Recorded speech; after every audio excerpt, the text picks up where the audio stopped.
37,000 or 36,000. At the very bare minimum, we're looking at a $30,000 profit. How long did it take you to convert this lead into a deal? First phone call.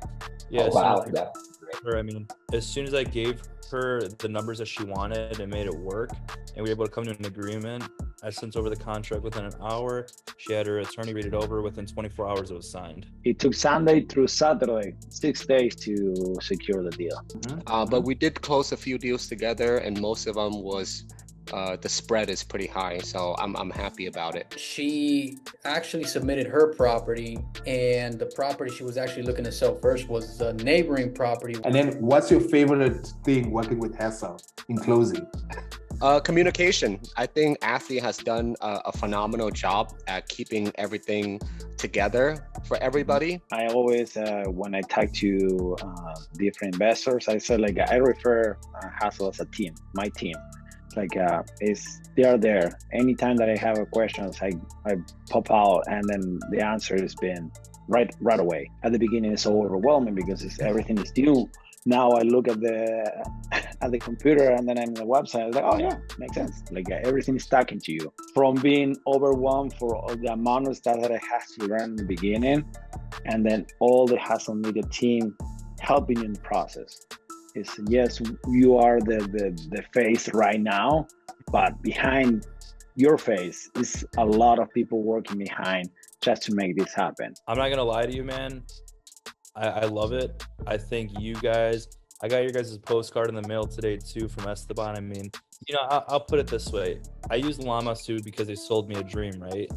And from day one when I got into it to the day I canceled it, it was a nightmare. No customer service, no follow-up, the delay in time to actually hear from someone, and then uncovering what they were really doing with the leads and this and that. Like, people could wrap up shit and sell it to you as diamonds.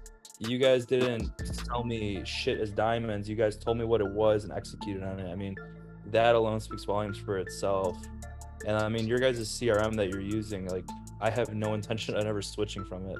You know, sometimes my first deal that I did with you guys, where we made almost 47,000, 40, something like that. The very first deal, it was one call close. And that's just to show, you know, how motivated these guys are, right? In terms of following up, you know, we consistently follow up with her once a week, once every 2 weeks. And we don't call her and say, hey, when do you want to sell your house? We just follow up and say, hey, how things are going?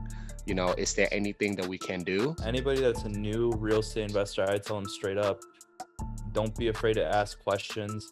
Stay away from people that are trying to sell you mastermind courses for $25, because why would someone that's actually making money wholesaling need $25 from you to teach you stuff? And don't be afraid to just try. The worst that happens is a seller tells you to piss off, or a buyer tells you it's a bad deal.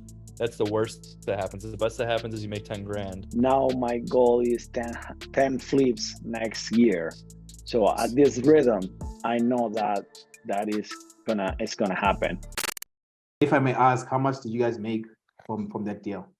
I don't remember the exact figure, but I think it was like 37,000 or 36,000, something like that. I may be wrong, but more than 35. More than 35. More than 35. Okay, fair enough. But I just like quickly going back on what you said. You know, you said that this lead came in unmotivated, but you're able to build good rapport and consistently followed up with us. What are some of the tactics maybe you use to follow up with her and building that good rapport?